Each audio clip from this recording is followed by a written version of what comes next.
Kuya, sundan mo yan. Sige po, ma'am. Sinasabi ko na nga ba may tinatago ka sa akin. Ayan, kuya. Huminto ka dito. Magloloko ka na nga lang sa matanda pa. Hoy, bayad mo! Humanda ka talaga sa akin.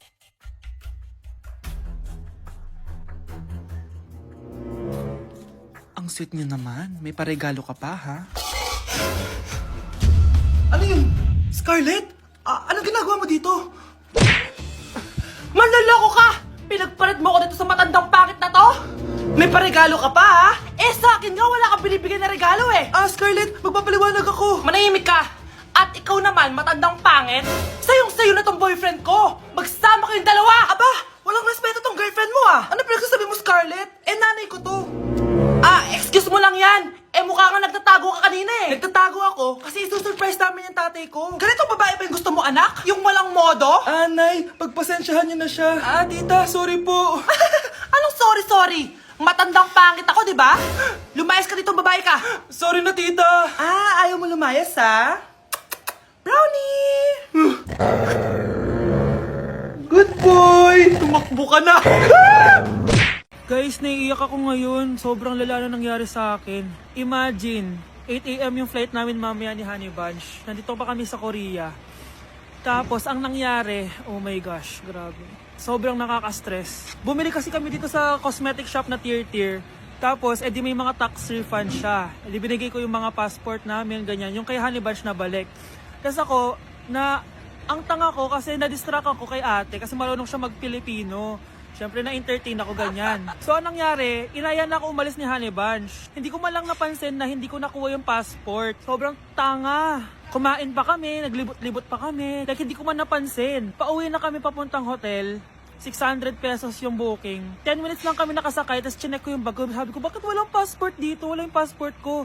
Tapos naalala ko, naiwan ko pala doon sa tier shop. Ay, kanina sobrang nanginginig ako. Sobrang gusto kong umiyak. Problema pa is hindi pa siya 100% sure kung sa tier na naiwan yun. Hindi doon talaga, sure ako na sa tier ko talaga siya naiwan. So kailangan ko ulit mag-rebook ng flight namin papuntang Tokyo. Ang mahal. Grabe, kasi bukas na agad. Ang worst case scenario pa dito, baka na-misplace nila or nabigay nila sa ibang customer. Shit. Pumunta kami sa police station dito, tinawagan nila yung mga staff kaso hindi na daw kaya. May tumutulong sa amin kanina kaso hindi na talaga siya pwedeng buksan. Ngayon pa talaga ako sinusubukan ng panahon kung kailan last day na namin. Like ngayon pa talaga siya nangyari. Kasi pag hindi ko nakuha yung passport, wala. Uuwi na talaga kami ng Pinas. Kailangan ko kumuha ng emergency passport. Kasi imagine, bayad ko na lahat ng hotel namin sa Japan.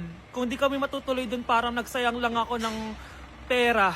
Guys, update ko kayo mamaya kung makukuha ko yung passport ko or kung matutuloy pa yung Japan trip namin. Update sa nawala kong passport. 9 o'clock na ng umaga at literal na wala akong tulog sa kaka-overthink ko. So pupuntahan ko na yung store kung saan ko naiwan yung passport ko. Lord, sana nandun pa. Nag-search ako tapos 10 AM daw sila nagbubukas. So pupunta na tayo doon bago sila magbukas. So naglalakad lang ako papunta sa subway. Nandito na ako sa subway, guys, and kinakabahan na ako. Hindi ko talaga alam gagawin ko pag wala talaga dun. No, hindi pwede. Makakapag-Japan kami. Kasi sayang yung mga binayad ko, be. Guys, nakasakay na ako. Guys, nandito na tayo. Kinakabahan ako. Tapos naiihi pa ako. Guys, wish me luck, Lord. Please, sana nandun. Nandito na tayo sa Myeongdong, guys. Tapos dun yung papunta dun sa store. Ako lang pala mag-isa ngayon, guys. Hindi ko kasama si Honey Bunch. Solo traveler. Pinapaayos ko kasi siya ng mga gamit. Pag uwi ko dun sa hotel, diretso na kami airport. Ganun. Grabe sa isang katangahan. Sobrang mahal. Mahal maging tanga dito, guys. Wait lang, may napapansin ako. Parang ang fresh ko dito sa Korea. Yung glass skin, no? Ito yung store, yung tier. Diyan ko nawala yung passport ko. Lo, tinitignan ako na ito, oh. Guys, may mga staff na. Try ko magtanong if may nakita silang passport. Sana pansinin ako. Hello? Deadma challenge sila, guys. I left my passport yesterday here. Yes. Can you please check? Guys, ano nandito? Pinakabahan na ako. Lord, please. Magkakabait na ako, please. Hala, guys. Hala, ano tong hawak ko? Passport ko yata to. Yes, makakapag-Japan tayo, guys. Over naman, no? Hindi na siya nag-overthink. Inisip ko ngayon, pupunta tayo ng Japan. Guys, nasa airport na kami. Tuloy na kami sa Japan! Bye, Korea! Ano masasabi mo? Alis na tayo ng Korea. Babalik pa ba tayo dito? Yes, at sana next time hindi mo na makakalimutan yung passport. Ladies and gentlemen, mga ikasiko kabukanan, let us all count down. Sana maganda. And lift our eyes. 3, 2, and 1. Ayan, this signals that the spirit of the season has Magkano budget dyan? 500 pesos? A day in my life, pero hindi ako magtatagalog, magkakapampangan ako. Nung EU Balo guys, kapampangan ko, yes. May panganak ko kay Pampangan eh. Pero ako masyado magkapampangan ka ng video ko. So lumuwal kami ng abe ko, munta kami king outlet store. And medyo marimlaking wall. Sana li ko mga algal ne. Ako Balo, pero bala mo awkward kung magkapampangan king camera. Pero alin ako makalina magsalita pa checking personal. So tara, tuki kayo kaya kami. Lumuwal tayo na guys. Diyos ko, karimlan eh. Mga syas na ako gamat. Balo yo, adwang Domingo na ako choluang bansa. Kukutang dana nung kapilang kumuli ako nung muli ko pa. Keling Japan eh, using motor rampon tricycle. Gagamitan da kaya ni train. So lungob ta na keling station. So salita ng ticket. Ticket. Kapag Tagalog, ticket. Pero pag Kapampangan, ticket. Dapat maka-emphasize itang K. Keling Japan, balong-balo mong mabulok yung asboking kasabi mo. Kapag mamasok yung asbok, itry tayo. Ay, ayun na papansin din sinabi ko na. So atso kami ngayon ni Kening Mitsui Outlet. Kasi wala na kami agawa ka rin pera mi. Kaya iwaldas minemo. Kaya bang, joke yaitan eh. Danupa na ako, grabe. Mangalgal din kalamnan ko. Mantunta mong pipanganan, tara. Mangantana. Sakto ya mo. Mas masarap na pala magluto din Kapampangan. Biro mo guys, pero okay naman. Hi guys, samahan niyo ako maglaba. Pero, mag-isa lang ako. Samahan mo ako, Bunch. Natatakot ako. Ayaw ako samahan ni Anya, Bunch. Guys, tignan naman no. Sobrang tahimik dito. Ito na yung mga lalabhan, guys. And syempre, naglalaba tayo dito. Di naman tayo mayaman para araw-araw magpalit at bumili. Guys, nasa 8th floor na ako. Grabe, nakakatakot, oh. Parang may umubo. Guys, hindi na joke to, promise. Sobrang tahimik dito, tas hindi ko alam kung may mga tao dito. Kaya ko to. Hindi totoo ang mga multo. Pasok na tayo, sobrang dilim. Oh my gosh, guys. Hello. Ayan, kinilabutan ako. Pero ito yung laundry, guys. Dito kami maglalaba. Akala ko... Narinig yun? Hindi ko alam, baka tinatakot ko lang sarili ko. Okay, pero maglalaba tayo. Actually guys, hindi naman ako matatakot kung may multo dito kasi hindi ko rin naman sila maintindihan. Japanese yung mga multo dito guys. Nissan, Honda, Mitsubishi. Baka biglang may maghanap ng hustisya dito sa hallway. Ang katakot. Bantayan nyo ako guys ha. Pag may gumalaw, sabihan nyo lang ako. Comment kayo.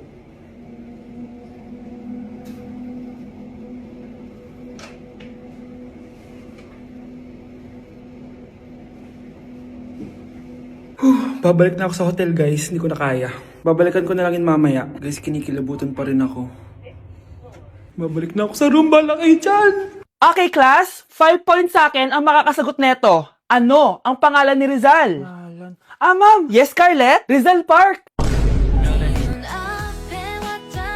Anong Rizal Park? Jose Rizal yon. Diyos ko mga bata ngayon. Siya ang pambansang... Ma'am, siya ang pambansang opa!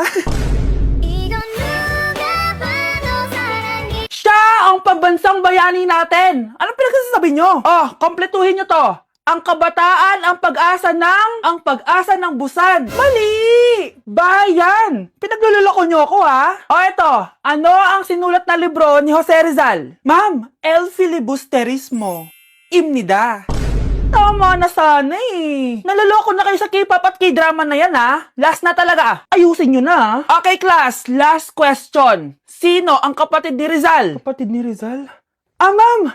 Eto, sure na ako sa sagot ko. Yes, Scarlett. Ang kapatid ni Rizal Park ay si...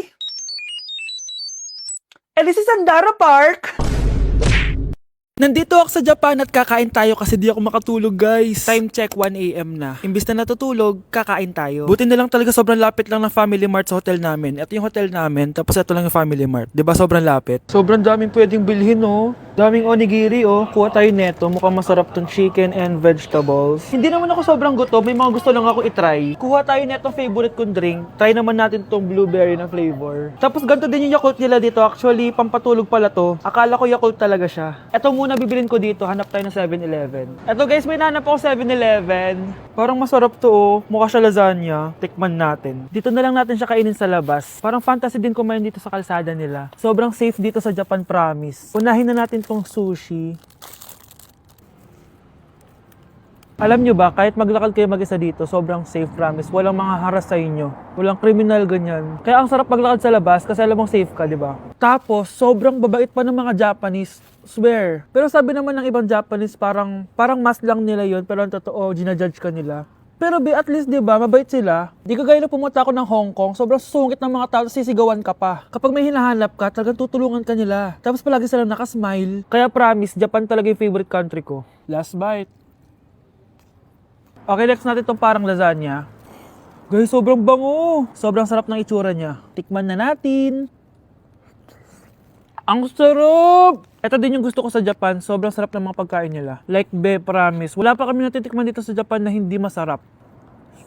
Kaya every time na pupunta talaga kami dito, promise na yon, natataba kami. Pero okay lang, Japan to eh. Alam nyo, minsan, naisip ko na dito na lang kaya kami tumira. Pero ang naririnig ko sa ibang foreigners na nakatira dito, masaya lang daw dito as a tourist. Pero kung dito ka natitira at mag-work, nakaka-depress daw, ganyan, nakakalungkot. Kasi sabi nila toxic daw yung work environment dito. Pero ako, kung titira ako dito, gusto ko forever tourist ako. Inumin natin tong Yakult na nakakaantok. Last bite! Pabalik na ako ng hotel guys and inumin na natin to favorite nating drink. Medyo malansa siya tas maasim. So yun lang guys, bye!